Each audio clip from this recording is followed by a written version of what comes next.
I knew something was off when the new VP walked in and didn't shake my hand, just did that limp two-finger wave like I was the janitor at a chain dentist office and not the guy who'd kept our last compliance audit cleaner than a monastery. She introduced herself with that smug little grin some MBAs wear like expensive cologne, all fresh out of Stanford and thinking they're God's gift to Silicon Valley. My name is Chuck Pearson, I'm 45 years old, and I watched her make the rounds, shaking hands with junior engineers who still had energy drink stains on their keyboards while I stood 5 feet away holding the meeting brief she was too important to read. But I'm getting ahead of myself. Back when the company was just 4 guys in a co-working space and a dream so half-baked it still had eggshells in it, I was hired to help with systems architecture for automotive IoT sensors. That meant designing back-end infrastructure for vehicle communication systems, sure, but also catching the 3 typos in the investor pitch deck before it went to Sand Hill Road, drafting the first technical specifications on the back of a pizza receipt, and later being the poor soul who translated engineer rambling into patent filings that wouldn't make a USPTO clerk swallow his stapler. I never asked for credit, never needed it. You don't sign up to be the face of the company when you're the one building its backbone.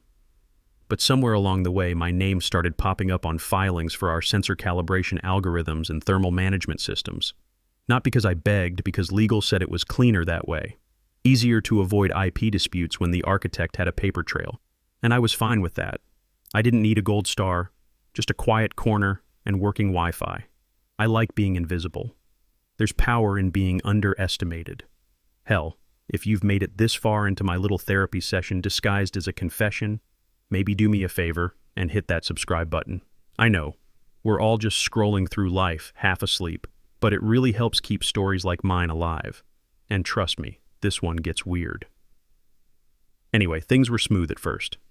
I knew who needed what before they asked. I played translator between product and legal, between marketing and dev, between vision and execution. The founder, Patricia Caldwell, used to joke I was the company's nervous system, which is a nice way of saying I knew where the bodies were buried and how to keep the smell contained. Our automotive sensor technology was solid. We specialized in thermal management for electric vehicle battery systems and proximity sensors for autonomous parking. The kind of hardware that doesn't make headlines but keeps cars from catching fire or crashing into garage doors. Boring, profitable, essential. And then came whispers of an acquisition. A big automotive tech company sniffing around. 450 million with an M. People started polishing their LinkedIn profiles, trading sneakers for dress shoes, and acting like every Zoom call was a job interview. I stayed quiet. I'd seen windfalls fall apart faster than a 3-legged IKEA table. Still, there was a buzz, excitement, possibility. That's when Ms. MBA showed up with her blazers so sharp you could use them as cutting boards and a voice that always sounded like she was auditioning for a TED Talk nobody asked for. "We need to streamline," Madison Pierce said at the first all-hands meeting. "Cut redundancy, create leaner operational verticals." Translation: I don't understand what most of you do, so some of you are going to disappear. She had that look of someone who'd learned business from PowerPoint slides and thought innovation meant firing people over 40. Fresh out of Stanford's MBA program with exactly zero understanding of how automotive sensors actually worked, but plenty of opinions about operational efficiency. A week later, my name was removed from 3 Slack channels and 2 project dashboards I had built. My calendar went from back-to-back meetings to one-on-ones with HR about transitioning responsibilities.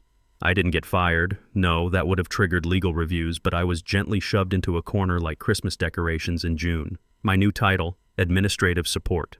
No team, no access, no voice, just a desk under the flickering fluorescent light near the printer that smells like burnt coffee. No one said a word.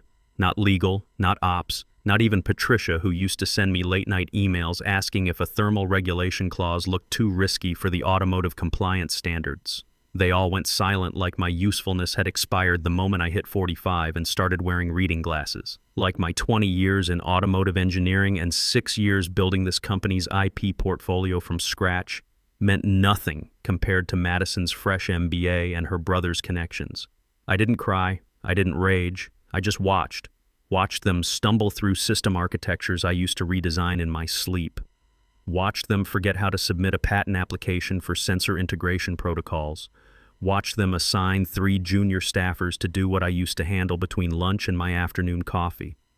It's funny how fast people forget the foundation once the building looks finished. I spent my days quietly sorting old files, answering the occasional call, and training the bright-eyed 24-year-old who now had my old responsibilities and a badge that still said product ops even though he couldn't spell proprietary without Google. Austin Pierce, Madison's little brother, fresh out of college with a computer science degree and zero understanding of automotive industry regulations.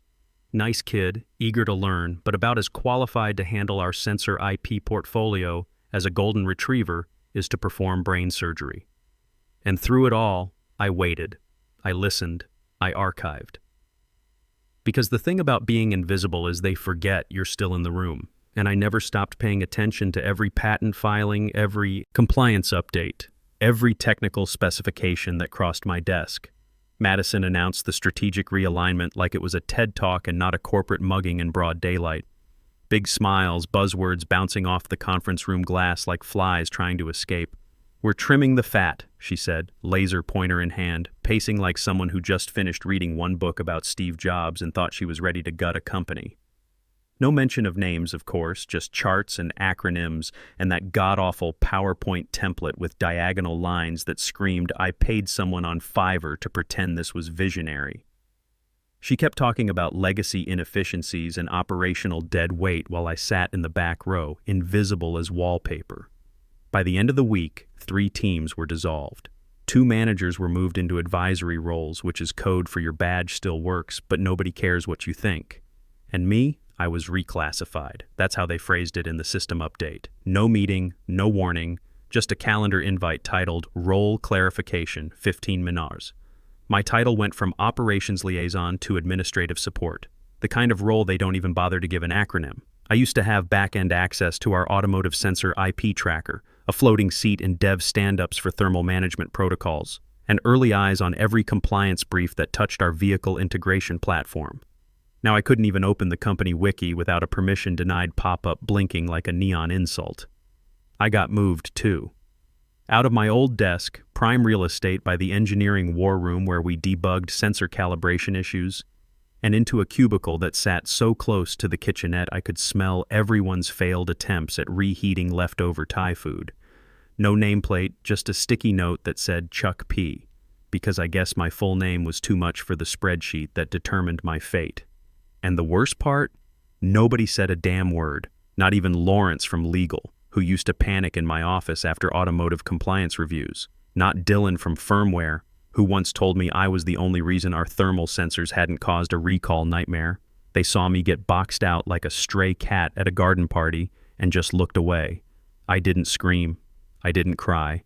I didn't send the petty Slack message I drafted titled, "So this is what ageism smells like." I just sat there, nodded, drank the lukewarm Keurig coffee like it was fine because I've seen this before. New blood comes in, needs to flex, needs a body count, and who better than the guy in his mid-40s who doesn't post thought leadership threads on LinkedIn and doesn't start sentences with "at Stanford, we disrupted the paradigm." Madison replaced me with her brother Austin, fresh out of a computer science program with zero automotive experience. Kid had never seen a thermal management system outside of his gaming laptop, but suddenly he was our product systems liaison. I was told to train him up, which apparently meant I had to teach him how to use the exact systems I built for tracking our sensor patents and automotive compliance requirements. I showed him how to navigate our patent database for proximity sensors and thermal regulation algorithms, where the legacy access tokens lived, how to file an exemption with the Department of Transportation without tripping compliance flags. Austin was eager, I'll give him that, asked good questions. But when I explained the thermal coefficient variations in our battery sensor arrays, his eyes glazed over like I was speaking ancient Greek. "Wow, this is more complicated than I expected," he said, scrolling through a patent filing for our EV charging proximity detection system. I smiled and said, "Yeah, it tends to be when you're the one who designed the damn algorithms." He didn't get the sarcasm. None of them do. They think automotive sensor systems grow on trees and patent filings appear fully formed out of some SaaS product they saw on Product Hunt. Meanwhile, every time someone forgot a thermal regulation clause or used the wrong compliance template in a brief, I watched from the sidelines like a ghost at my own funeral. No one asked for help, no one admitted they were drowning, but I could smell the panic in their typos. They forwarded my old files to interns.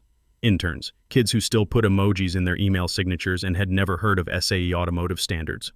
I watched them fumble through version control like toddlers with chainsaws, breaking protocols I'd spent years building to survive Department of Transportation audits and hostile IP trolls from bigger automotive companies.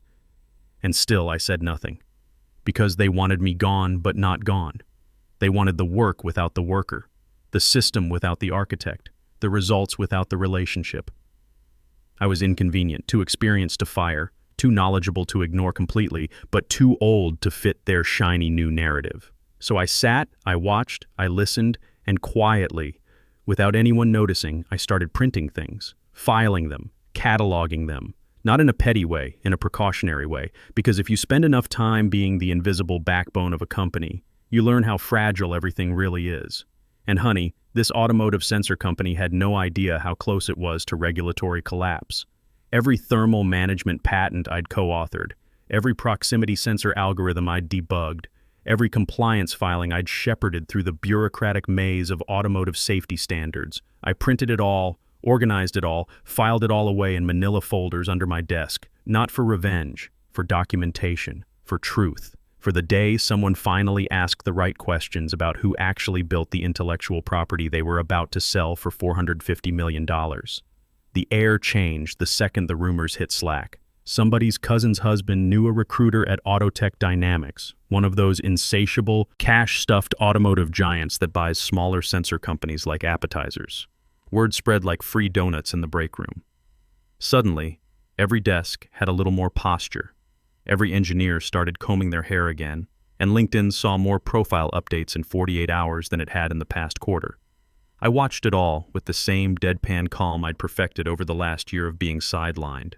You learn to sip your coffee slower, nod more, speak less. My inbox was quiet, except for one forwarded thread, an investor update that mistakenly CC'd me. Subject line, acquisition trajectory, MVP team visibility. My name wasn't there, not even in the footnotes. But you know whose was? The kid I trained to replace me? Austin Pierce? Miss, how do I file a provisional again? Now suddenly listed as a key operational contact for automotive sensor IP management. It stung, not because I needed glory, but because it confirmed what I already knew. In their minds, I'd been erased. The parts of me they still needed were being scraped off like meat from a bone. No eye contact, no thank yous, just quiet extraction, like I was a printer that still worked even after being kicked down the stairs. Madison, God bless her teeth-whitened smile, started giving speeches about optics. Said we needed to showcase innovation-forward leadership and clean up org redundancies. Translation: prune anyone over 40 and pretend the college kids wrote our thermal management algorithms. One by one, the legacy folks got gently let go or nudged into transitional roles. I wasn't fired. No, firing me would mean acknowledging my existence.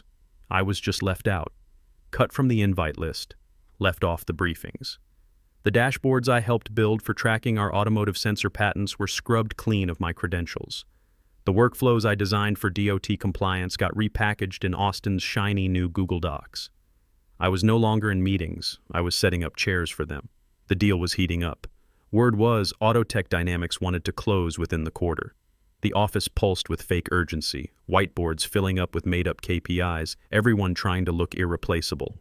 Madison strutted around like a rooster with a Wall Street Journal tucked under her arm, dropping phrases like vertical synergy and IP leverage without understanding a word of it.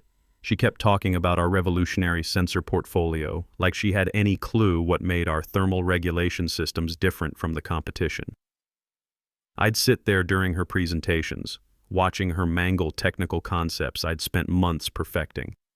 She'd describe our proximity sensor algorithms as AI-enhanced detection matrices when they were really just clever timing protocols I'd debugged with Dylan at 2 a.m. over too much Red Bull.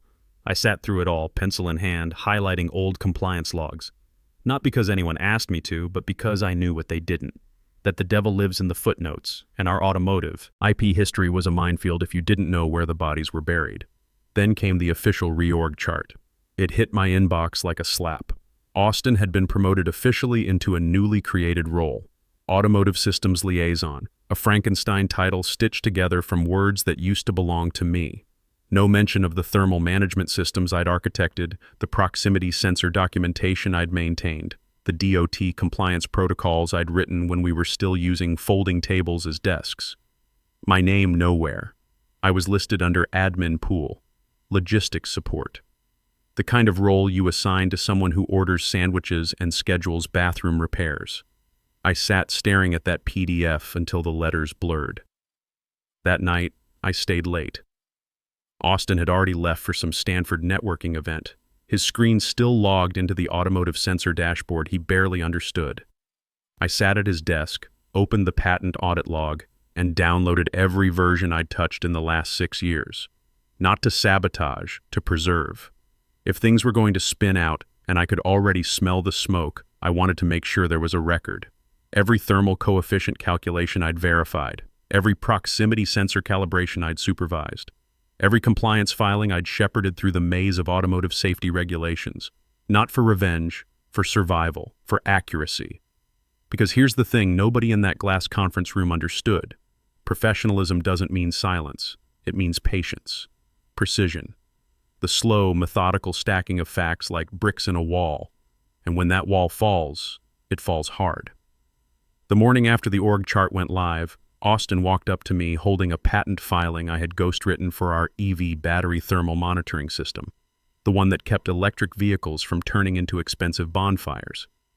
"Do you know what this part means?" he asked, tapping the clause about thermal coefficient variance in lithium-ion battery arrays. I didn't look up. I just kept organizing the stack of DOT compliance memos in front of me. "That's what happens when you write them," I said. Calm, measured, like I was explaining how to use the copy machine without jamming it. "Oh," he blinked. "Like, you really wrote them?" I nodded, still not looking up. Every algorithm that wasn't basic code. He left in silence. Madison tried damage control. I heard through the wall, her voice half laughing, trying to charm someone over speakerphone. "He's just admin," she said. "Probably a legacy filing issue. We'll clean it up. Just admin." Like I hadn't sat in the war room when we pivoted our sensor platform toward autonomous vehicle integration. Like I hadn't drafted the response to that DOT compliance warning that could have tanked our automotive partnerships. Like I hadn't filed 4 patents in 1 week to protect thermal management algorithms that she still didn't understand. That's when the silence stopped being passive. It became armor. I didn't storm into meetings, didn't bang fists on tables. I just straightened my back, sharpened my replies, and waited. Because I knew the org chart wasn't the end of it. It was the beginning. A door had cracked open and soon the lawyers would peek in. And then, without fanfare, it happened. A message pinged into my inbox from someone at Autotech Dynamics Legal. Formal language, stiff punctuation. They were reviewing patent holdings as part of early-stage due diligence and had come across a filing from 4 years ago that named me as co-inventor on our thermal management system for EV battery arrays. Would I be willing to verify my contribution for record-keeping? I stared at the email like it had crawled out of the screen. No one had addressed me directly in weeks. Not for anything real. Not like this. At first, I hovered over the delete key. It would have been easy, safer. No waves, just let the silence keep humming. But then I thought of Austin, how he'd once asked if co-inventor was a ceremonial title. I thought of Madison sneering about legacy documentation bloat. And I thought of that filing, the thermal coefficient monitoring system, a project that only survived because I'd sat next to Dylan from firmware for 3 weeks and explained how to prevent lithium-ion batteries from thermal runaway. So I replied, short and professional, attached the original notes, signed the verification with my full name, Charles Eugene Pearson. That should have been it. But 2 days later, the same Autotech lawyer replied again. Their tone was different now, less canned, more curious. They'd cross-referenced my signature with other filings. Seemed I was listed on quite a few. They were compiling a full ledger now, but early indications showed I was tied to several filings that directly affected core valuation algorithms and automotive safety protocols. Did I happen to know why none of this was reflected in my current title or equity package? I didn't answer immediately. Not because I didn't want to, but because I knew that question wasn't really for me. It was for whoever signed the deal. They'd opened the filing cabinet, and now the ghosts were walking. Over the next week, I watched from my desk as something shifted. The buyer's team started asking questions that made Madison frown a little harder. She stopped walking with that bounce in her step. Meetings ran longer. Legal started whispering in corners again. Lawrence from legal stopped by my cubicle and gave me a weird smile, like he knew something he wasn't sure I knew too. I kept my head down. Just a quiet guy near the copier with a badge that still worked. It was a Tuesday when the binder showed up. Thick, ugly, branded with a sticker that read Preliminary IP Ledger, Internal Review Only. I didn't see it myself, not at first, but whispers travel faster than bandwidth in a nervous office. And by noon, I'd heard from 3 different directions that something in the due diligence documents had spooked Autotech's legal team. Apparently, one of their junior counsels, some poor soul tasked with vetting our automotive sensor patents, had hit a recursion loop. The name Charles E. Pearson kept surfacing. Not once, not twice, but 24 times across filings ranging from early thermal management modules to the proximity detection algorithms we'd developed for autonomous parking systems. My name was on patents that directly touched every major product line they were valuing. That IP binder may as well have been a biography. The problem? I wasn't on any leadership chart. I wasn't listed on any equity agreement. Hell, on the org chart, I was still a floating box marked admin support. Logistics, like I ordered toner and scheduled bathroom repairs. Autotech didn't like that. Big money never does. They wanted clean lines, authority maps, ownership trails. Instead, they found a phantom with fingerprints all over the product. No contract saying I didn't own a damn thing. Madison tried damage control. I heard through the wall her voice strained, trying to explain to someone important. He's administrative staff, she said.